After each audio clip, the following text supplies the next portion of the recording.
প্রথমে এটা আমার নিজেরও কোয়েশ্চেন, সেটা হলো যে আপনি বাংলাদেশে কবে যাবেন? আপনার তো এটা আমাদের মুক্ত বাতাসে শ্বাস নেওয়ার কথা, এবং আমরা চাই যে আপনি বাংলাদেশের ছেলে, বাংলাদেশে মানে গিয়ে বুক ফুলে হাঁটেন, আপনার মানে একজন রকস্টারের মতো আপনি সম্মান পাবেন। তো সেইটার ব্যাপারে আপনার চিন্তা ভাবনা কি, বা মানে এই ধরনের প্রশ্ন যদি মানুষ করে তাহলে কি বলবেন আপনি? মির্জা, আমি তো আসলে চাইলে আগামীকালকে চলে যেতে চাই। হ্যাঁ। কিন্তু সমস্যাটা হচ্ছে কি, ধরেন অনেকেই গেছে, যেমন ফাহাম গেছে, হ্যাঁ, জিয়া হাসান গেছে, আমি তো দেখলাম যে ও হুম গেছে, ফায়াজ তায়েব গেছে, এবং অনেকেই গেছে। তো আমার অবস্থা আর ফাহামের অবস্থা এক না।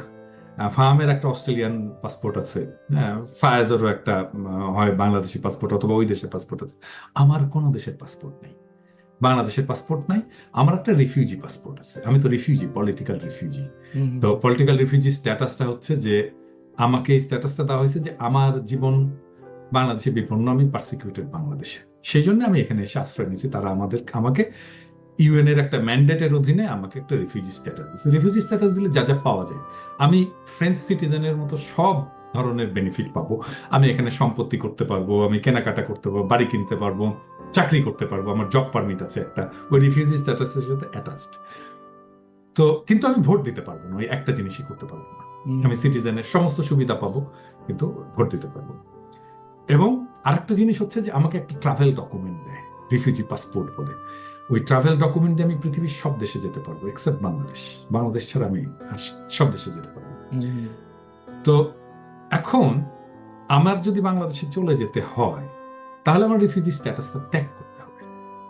আমাকে বলতে হবে যে আমি, আমার জীবন এখন আর অনিরাপদ না, আমি আর পার্সিকিউটেড হব না। আমি যদি গ্যারান্টি দেই, তাহলে তারা আমার রিফিউজি স্ট্যাটাসটা স্ট্রিপ আপ করবে, মানে কেড়ে নেবে, নিয়ে নেবে, নিয়ে আমাকে হয় পাসপোর্ট ফেরত দেবে, আমি চলে যাব। হ্যাঁ। এখন হচ্ছে কি যে এই প্রসেসটা যদি আমি বলি যে আমার বাংলাদেশে গেলে কোনো সমস্যা হবে না, হ্যাঁ, এইটা একদিকে সত্য এবং মিথ্যা। কেন বলি যে, ধরেন আমি শফিক রেহমানের এক্সাম্পল দিই। শফিক রেহমানকে তো এরশাদ তাড়াইলো, তাই না, দৌড়ানি দিল, হ্যাঁ, জি সেই অনেক আগে। তারপরে হাসিনা আবার দৌড়ানি দিল, তাই না? তো বাংলাদেশে আমি কি নিশ্চিত করে বলতে পারি যে আমি আর যতদিন বেঁচে থাকবো আমি আর সেকেন্ড টাইম আরেকবার দৌড়ানি খাবো না? আমার তো ঘাটতারা, আমি তো সবসময় ঘাটতারামি করবোই। হ্যাঁ, হ্যাঁ হ্যাঁ তো আমি তো second time, third time, fourth time দৌড়ানি খাইতেই থাকবো। হ্যাঁ। তো দৌড়ানি খেয়ে তো আমার একটা আসার জায়গা লাগবে রে ভাই। হ্যাঁ, আমি তো আরেকটু কম বয়সে আসছিলাম, আরো 5 বছর 6 বছর আগে আসছিলাম প্যারিসে। তো আমি যখন আরেকটু বয়স হবে, তখন আবার এই দৌড়ানি খেয়ে আমি কি করবো তখন? হুম মানে এখন না চাকরি বাকরি করতেছি, তো তখন কি করবো? তো সেই জিনিসটা আমার মাথায় রাখতে হচ্ছে। তারপরে আমার ফ্যামিলি তো এখানে মোটামুটি সেটেল হয়ে গেছে, আমার বাচ্চা এখানে ইউনিভার্সিটিতে পড়ে, আমার ওয়াইফ এখানে একটা রেজিস্ট্রেশনের প্রসেসের মধ্যে আছে ডাক্তার হিসেবে। তো হুম একটা হতে পারে, একটা মোস্ট লাইকলি সিনারিও হচ্ছে যে আমাকে বলবে যে আচ্ছা ঠিক আছে তুমি ইমিগ্রেন্ট হয়ে যাও, এটা বলতে পারে, বলে। হ্যাঁ। ধরেন, আমি ধরে নিলাম 95% চান্সেস এটা বলবে, বাট 5% চান্স আছে যে আমার ফাইলটা দেখবে। নানা ধরনের মানুষ তো থাকে, ওই ব্যক্তি মানুষের মেন্টালিটিটাকে আমাকে চিন্তা করতে হবে। ধরেন একজন রেসিস্ট মানুষ দেখলো আমার ফাইল, দেখে বললো যে ঠিক আছে তুমি চলে যাও, তোমার তো আর কোনো সমস্যা নেই, হুম হ্যাঁ, হুম তুমি আর থাকবা কেন এখানে? আছে না? হ্যাঁ মানে হ্যাঁ ফ্রান্সের রেসিস্ট মানুষ আছে না? হ্যাঁ। তাছাড়া লোপেন ফ্রান্স কিভাবে তো ইলেকশন আপনার করে, on the verge of like একটা ওইরকম একটা গভর্নমেন্টকে আনার তাই না? একটা ইসের মধ্যে ছিল। তো তো এখানে ওটা তো হলে তো ইমিগ্রেন্ট বিরোধী লোকও আছে, তাই না? হ্যাঁ। সেই লোকটার যদি সে আইনত কিন্তু আমাকে বলতেই পারে, এতে কোনো আইনত কোনো সমস্যা নেই। সে আমাকে বলতে পারে ঠিক আছে চলে যাও তুমি।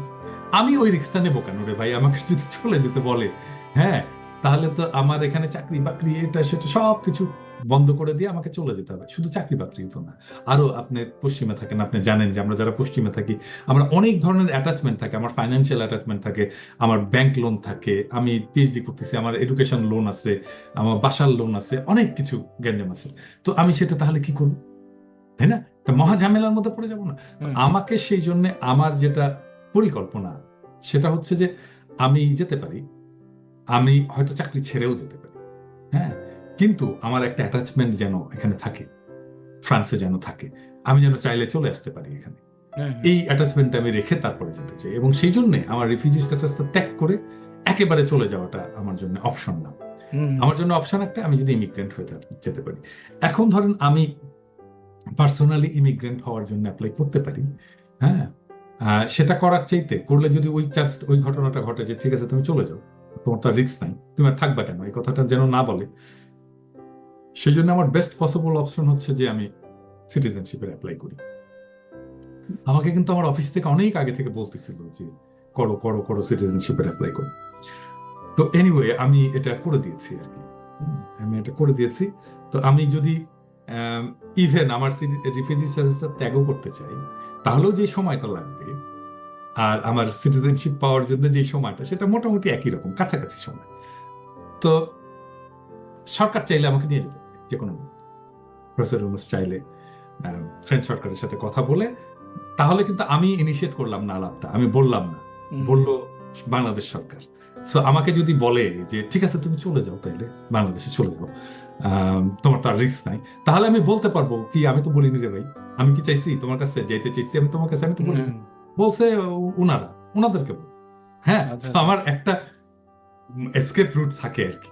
হ্যাঁ মানে হ্যাঁ আমি হ্যাঁ। খুব ক্লিয়ারলি বললাম যে কিভাবে এই না, জিনিসটা ওইটা হয়। ওইটাও একটা ভালো যুক্তি যে, কারণ আপনি তো অলওয়েজ সরকার বিরোধী বা সমালোচনামূলক কথা বলবেন, এবং এখন না হয় আমরা একটা জয়ের ইফোরিয়ার মধ্যে আছি, ভবিষ্যতে কি হবে ইউ নেভার নো। সো আপনার ওই এক্স্যাক্টলি।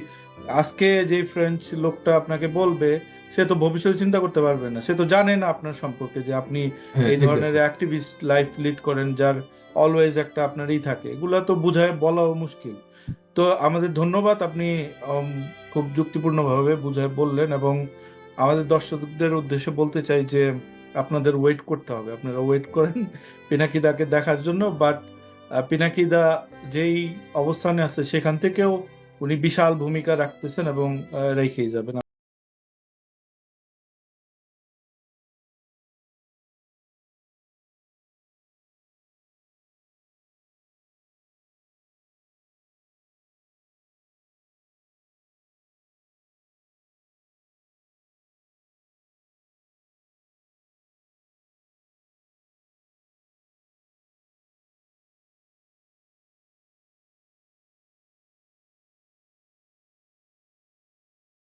আমরা এটাই আশা করি।